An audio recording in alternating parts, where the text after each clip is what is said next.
Good writing skills can position you as an authority, help you gain visibility, and improve your image within an organization. As a writer, your role in the communication process is to persuade, inform, direct, and motivate. You interpret, clarify, and convey information for your readers' use. The key to successful writing is to assist, not hinder, the communication process. Focus on what is most important to your audience. To communicate effectively, a writer must express ideas and convey a message, while suppressing the urge to impress the intended audience. Let's look at a last-minute assignment Jane, the assistant to the CEO for a software company, was given as her boss rushed out of town.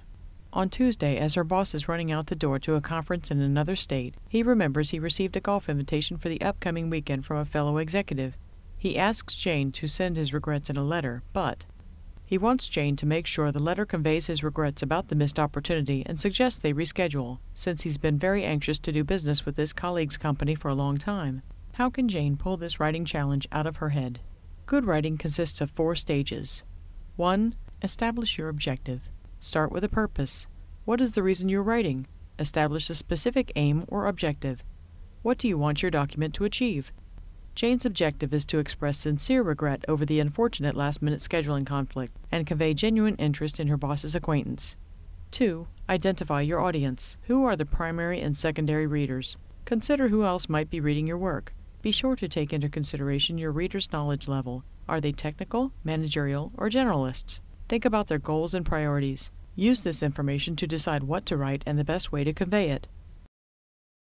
Knowing how to reach the intended audience is the key to effective writing. Your writing must suit the reader or your message will be lost. Jane is writing to a high-level executive, someone undoubtedly pressed for time who appreciates a message that is intelligent, concise, and engaging. It may be read by an assistant first, who will be responsible for passing it along to the boss. Thus, the tone must be somewhat formal but relaxed, and the grammar and spelling must be clean. 3. Determine the scope.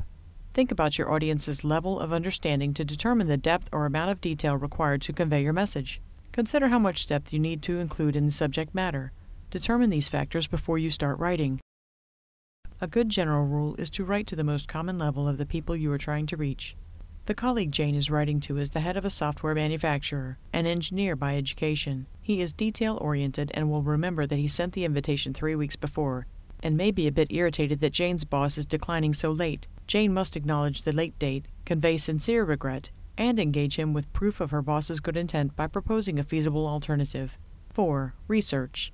Now that you've defined your topic, you will need to collect the information to develop the content. Examine, evaluate, and assess the information for accuracy, completeness, reliability, and bias.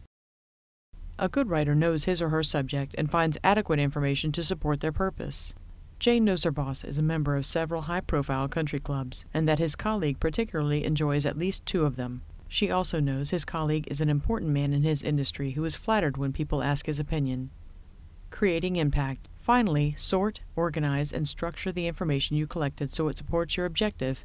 Organize your document logically so it guides the reader through the content, emphasizing the most important information and grabs the reader's interest.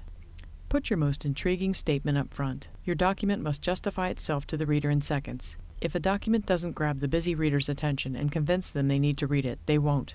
Therefore, the beginning of a document is crucial. It must be obvious to the audience at once what the document is about and why it should be read.